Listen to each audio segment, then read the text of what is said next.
Večkrat sem že omenila, da ima toplota zelo veliko protibolečinskih učinkov, bodisi v obliki vročih kamnov, savne ali termofora. V kombinaciji z masažo daje temu primerno še toliko boljše rezultate. Jaz osebno največ uporabljam vroče kamne za športno in protibolečinsko masažo, saj z njimi pomagam. Z njimi si predhodno ogrejem mišice. To pomeni zame manj mučenja rok, saj so mišice že ogrete na delovno temperaturo in bistveno mehkejše.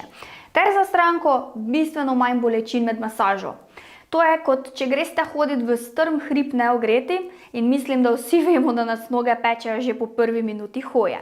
Če pa mišice predhodno ogrejemo, je pa povsem druga zgodba, enako je pri masaži.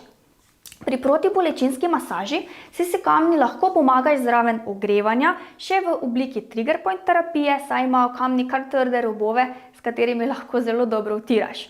Priporočam tudi, da jih na koncu pomasiranega dela pustiš še nekaj minut točkovno stati.